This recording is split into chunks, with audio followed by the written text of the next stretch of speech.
So let's talk about public speaking fuck-ups. Someone said to me, who was it? Yes. Janet was like, I'm not so sure about the language. I like it, but maybe. I try not to say the F word too much. You might have to cover your ears for a little bit. But here it goes. So when I started to run my own business in 2011, one of the things I noticed about myself was that I had all those ideas. It's like, yes, I'm going to do this, and I attend a week of speaker training, and then I'm going to be a really good speaker. I'm going to speak everywhere in London. Guess how reality actually really looked? Stuck in my head, voices, and I bought into all the monsters I created in my imagination. So one of the biggest things, and I'm going to start with that, because if you don't take anything home from tonight, at least remember that the biggest enemy is ourselves. And it's not about really screwing up, but building your resilience over time. So whenever something goes wrong, you have ways to deal with it. Now, give me some examples. Like, if you're stuck in, I don't know, something that makes you feel insecure, something you're scared of, what are some ways to overcome that? Give me some examples. Just shout them out. Deep breathing. Breathing. Yes. If that doesn't help and you're still like, count backwards. I mean, these are things in the moment. Yes, grounding and breathing, and there's this like theory, if you really, like normally when you have the adrenaline in a moment of fear shooting, through your veins, you start breathing really shallowly up here, and then your diaphragm, that's where really all the relaxation is created, so really get back into this moment. But what are other things to deal with failure? Let's say you have screwed up. Actually, give me some examples, because actually when I'm talking about failure, what am I talking about? What is a failure? What is a fuck up? Who has fucked up before? Elliot. No, I'm kidding. Just, what is a fuck up? Say again? An opportunity to learn. It is You can learn from. in a reframed way, I agree. But before you actually have the opportunity to learn, what is the thing? Not checking your IT stuff and the laptop doesn't work and the presentation doesn't work. Okay, so, you rock up on stage, you're all confident, nothing works in the background, you're screwed. Yes, that can be a fuck up. What else? Forgetting what you're going to say. Forgetting what you say, offending someone. Massively running over time or finishing really early. Yes, forgetting your words or running over time. Yes, what else? Didn't checking if that's the right audience for you. Yes. Have you ever sat through a presentation, you're like, oh, how is this relevant to me? Yes, what else? Have parts of your body fall out from your clothing that shouldn't fall out. To be honest, I think he's talking from personal experience, because he used to be a dancer and something did happen. Yes. So definitely, that's a screw up. Here is one of my favorite examples. You all know Elon Musk. Like, I developed a massive business crash on him. And have you all heard of that SpaceX program? So he created this amazing, massive program, and their whole mission is to, further humanity and help people one day to potentially live on Mars. And he has pumped so much money into it, more than $100 million. And he nearly went bust and bankrupt. Those kind of things, they haven't even happened to me, but that's a fuck up. Because if you put your house on the line, if you put your family to danger, there are 6,000 people working in that project. If you screw it up, they all don't have a job. And what I love about him, like one of the things he clearly, what he said was the thing that kept him going is because he set his goals high. He didn't just say, I want to build whatever, like a small project on my computer, and maybe one day someone can take it into reality. Like, he put the whole project together, and he actually shot 3 rockets to Mars. They all blew up. Can you imagine, like $100 million like blowing up? But for him, that wasn't relevant. for him, it was like, you know, I'm making an impact, like I'm trying to get humanity to Mars. So failure is a massive component of your ability to succeed. And I just find this so interesting. And he's one of my favorite examples, because have you ever seen him speak? He's a terrible public speaker. He's not that bad because he's very charismatic, but compared to Steve Jobs or, you know, some of these awesome speakers, he isn't that good. He ums and ahs all the time, and he actually doesn't really like speaking.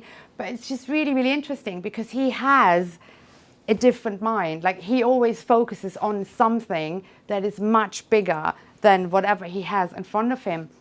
And one of the things he said is, for him, and I really want you to think about your business or your speaking career, for him it's not so much about the business or the speaking failure or losing money. What is important for him is to do something worthwhile, like something that inspires him, and he doesn't care of losing money in the process, of screwing up on stage, of people telling him, oh, you're not a good speaker. He really stands above that. And I find this so, so impactful. And I think one of the things, if you write anything on your mirror in the morning, I felt this is one of the most powerful things he has said, that it's really not doing something impactful is much of a bigger risk than financial or social failure, public speaking failure, standing in front of an audience, saying something stupid. I've done it so often. And I'm still alive, and I will continue, you know, to screw up. So I really want you to have a quick think of something that maybe happened in your life, or something you want to do, but you've always held yourself back. Like, look, for me, years and years ago, it was doing sales calls or asking people for speaking gigs. I was constantly like, oh, what if they say no? Or I don't have much experience. So is there something in your life where you're like, I don't want to do it? I just really quickly want you to share with one to the left or to the right, doesn't matter, or in a group of three. What is one of those things where you're like, I'm scared if I fail there? Go.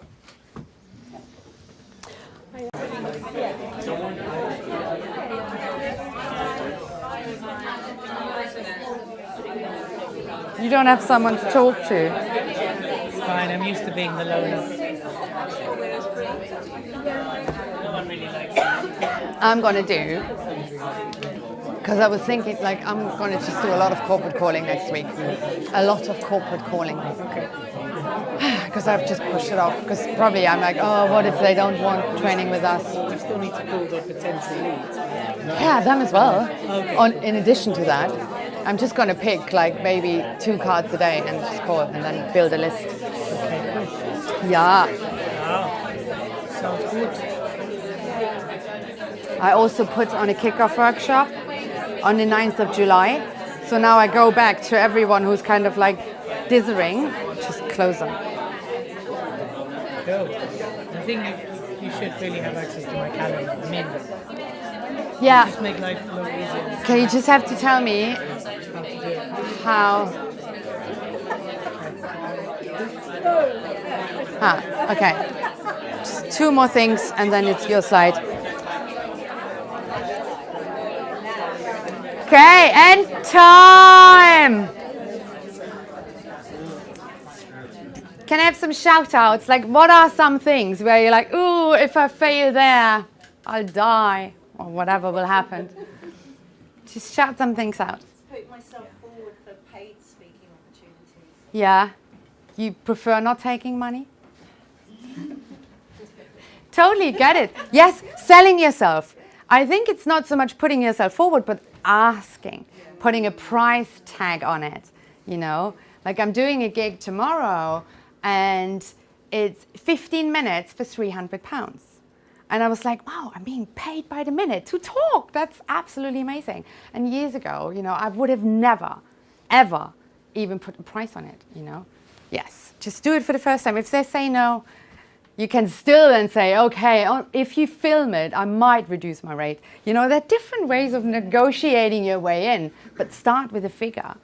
And, you know, often people don't know how and what. Start with your hourly rate.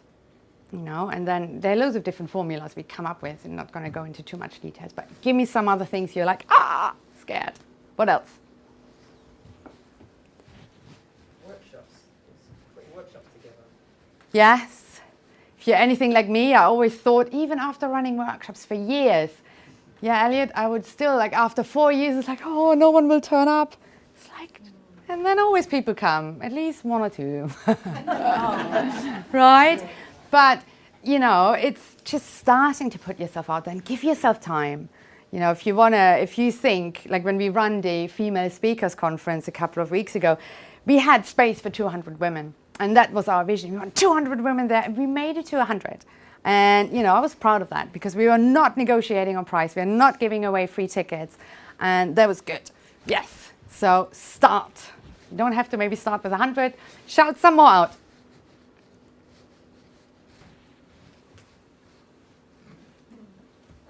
Yeah. Fear of looking stupid. Fear of looking stupid, doing what? Anything, okay. But mainly looking stupid rather than looking intelligent. Okay, like, yeah, screwing up in some shape or form. Yes, what else? We were saying fear of regret, having regrets, not doing something. That's actually really, really interesting as well. It's really interesting because if you think on a global scale, here's what I hear, they're always very personal. You know, they're little things in our life. Like I had this massive fear of speaking or of cold calling people. But if you think about it on a global scale, no one would ever say, you know, I'm scared that the political system falls apart, or like, you know, if you think about Theresa May, she probably will forever be the one who navigated Brexit. And for some people will never like her because of that. Or the whole thing about the collapse of the Soviet Union. You know, these are big, massive global fuck-ups. Like, do you know what else? Like on a global scale, what is a really big screw-up you can think of? Climate change. Climate change, Trump. Plastic. Yes, the ocean. I mean, Trump is just a sentence in and of itself. Yes. I'm surprised he's probably holding his tongue because he always brings up the war when I'm speaking, right? Or maybe it's my husband. I mix you up, you guys. He constantly, he does this all the time. Yeah, I think I've spent too much time with you here. Do you see, like, one of the things I'd love you to do is just put whatever fear it is into perspective and really always see that what, if you will succeed, what it will give you. It's one of the most powerful things. And the worst ever business strategy, that's the last thing. And I'm going to hand over to Elliot. What do you think is the worst ever business strategy? Not doing something. Not having one, that's one. But really having the aim to be liked by everyone, you know. But what you said is true as well. But it's really one of those things in life, you know. We always, when I started a business, I wanted to help everyone, schools and, you know, employees and corporate people, and it's just not going to happen. Not everyone will like you. And it's really now that we settled in this entrepreneurial space, mostly working with business owners, you know, and that's amazing. And some people, they will hear me speak. It's like, I don't have my own business. What the hell is she on about? You know, that's okay. There will always be someone. If you rock up at a 50 people audience, there will always be 1 or 2 people who won't like you. And you're there somewhere in this room. And that's okay. Just maybe don't splash it on social media, because I still have a heart, despite being German, right? But I'm going to hand over to Elliot, because he always has, like when he talks about fuck-ups, not talking about any body parts falling out tonight, right? Tonight. Thank you. But I don't actually know what he's going to share, so I hope it better will be clean. But it's always good, because sometimes we have very different opinions. It's true. So good evening, everyone. Good evening. So my name is Elliot Kay, and I have the pleasure of working with Annik for the last 8 years. and I've been involved with Speaker Express when it was Pony Express, when it was started off at a smelly pub in Kentish Town where there were dead people in the closet, and it literally smelled like dead people. And since then, we've grown it together. I've helped Annik put together the whole training curriculum and really take it to be a commercial business that it is. I'm also now stepping into more of a marketing role, and I deliver a lot of the trainings, just so you know a little bit about who's talking to you right now. I've also done over 6,000 hours of delivering talks internationally, as well as training myself and delivering the training for Speaker Express. So who here loves fucking up? Only a few hands go up. Who here hates fucking up? And who here won't put their hand up, whatever I ask? Great. Here's the thing, right? Why do we hate fucking up so much? Why do we hate getting it wrong so much? I've been really fascinated by this topic for years, so much so that my first book is called It's Your Right to Be Wrong, right? And I did a lot of research, and I spoke to a lot of people that are very successful, and I spoke to a lot of people that are very unsuccessful or had feedback. And I really got to wonder, what is the psychology behind getting it wrong? And there's three key components that are ingrained in us why we hate getting it wrong. Do you know what they are? Yes. Are you sure? Only you want to know. Okay, come on, Cheryl, let's have a conversation outside. Does the room want to know what they are? Yeah. Ah, okay, good. So here's the thing, and I'm watching this on my little girl. I've got a little girl, she's 19 months. Yesterday she outsmarted me for the first time, and I couldn't believe she did it. She was so clever about it. I was like, oh my God. And then I was like, oh my God, am I already a softie? I'll tell you about that another time. Here's the thing, when we make a mistake, the first thing we associate it to is pain. We associate making a mistake to pain. Because we're taught from a very young age, if you get things wrong, it hurts.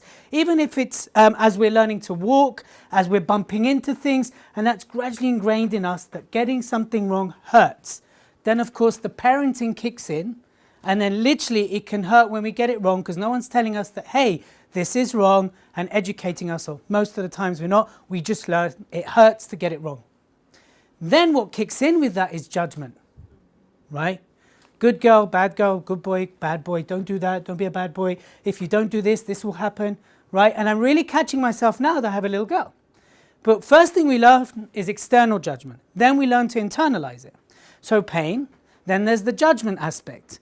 And then what's at the end of normally when we get something wrong? What tends to happen when the shame is part of the judgment? We tend to get punished. There's a form of punishment, right? So if you think about as we're growing up, this is continuously conditioned into us, these three things, pain, judgment, punishment. Of course we're going to hate getting it wrong, right? And it doesn't go away. What's the first thing that people tend to think when they've got it wrong is, oh my God, what would everyone think? Oh my God, what would my mum say? What would my dad say? What would my girlfriend say? What would my boyfriend say? We straight away externalize, internalize our judgment. So of course we don't want to get it wrong. So then we play it safe because we don't want to hurt. Unless you're into that, that's a different conversation. We certainly don't want judgment, and we certainly don't want to feel punished. Now, of course, all of this is fixable, it's reversible, but that's the reason why a lot of us hate getting it wrong. Now, if you can disassociate getting it wrong from pain, I know coaches are great at reframing, to feedback. It's feedback, right? And if we learn to accept that whatever happened, judgment's going to come with it, and we can learn not to self-punish, and not to allow punish, how many of you would love to then make more mistakes? A few hands go up. Good, slowly, people are coming around. So that's really what I really want you to think about, and I said really twice there because I really want you to think about it, is to understand actually that none of that is actually has to happen. We don't have to associate getting it wrong to pain. We don't have to accept or create the judgment around it, and we certainly don't need to self-punish if we get it wrong. And believe you me, I've got it wrong many, many times. Believe it or not, it's true. I've made many mistakes. I've been bankrupt, personally bankrupt.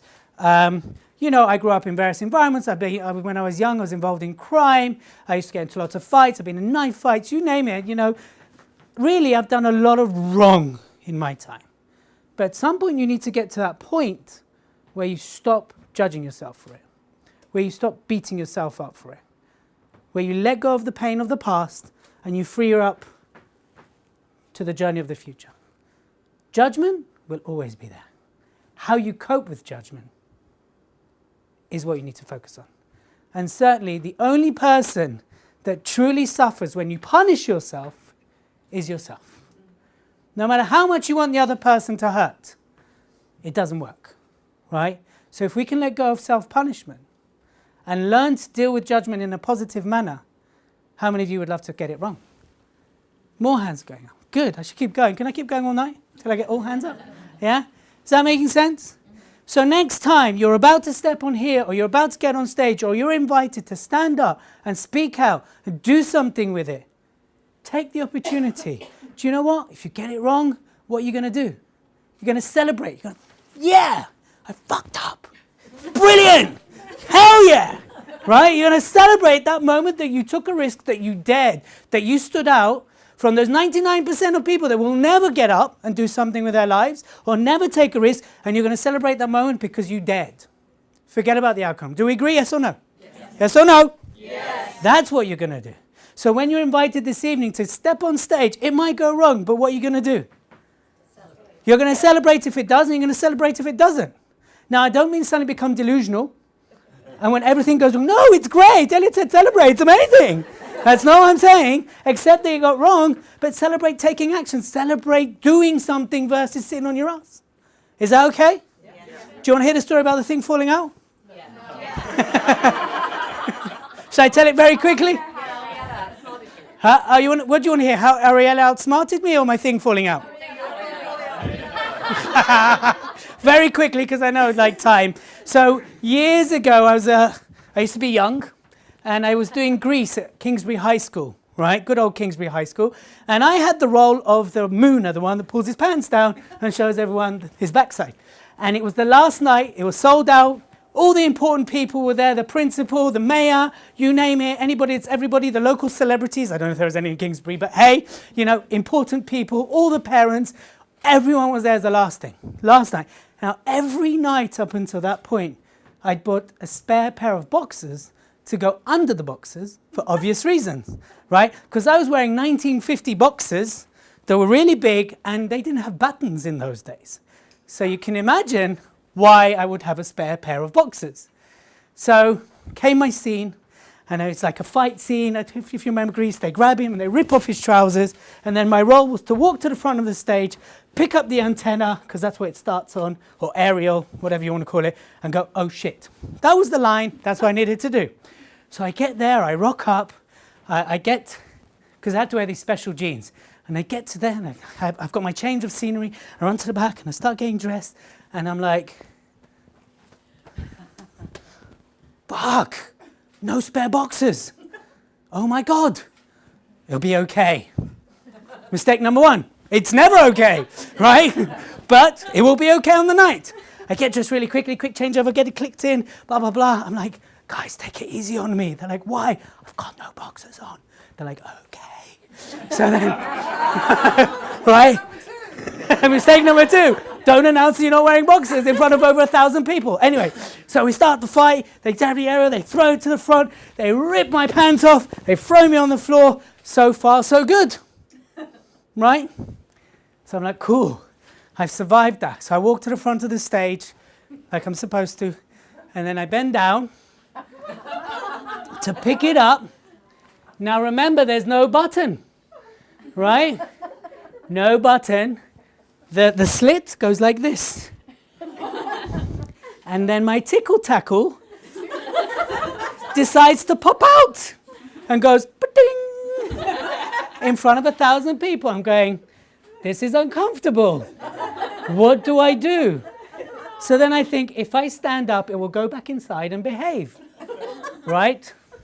So I stand up and the slit closes over it. So I'm standing in front of over 1,000 people with my tickle tackle handing out, going, fuck, in my head. This is really, and someone, to add to that, from the audience goes, what a whopper!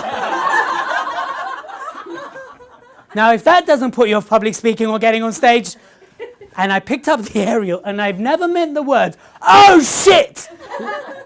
Like that moment, and I ran to the back, tucked it in, and ran off, and I got a standing ovation. And I don't mean a personal one, I mean from the audience. So there you go.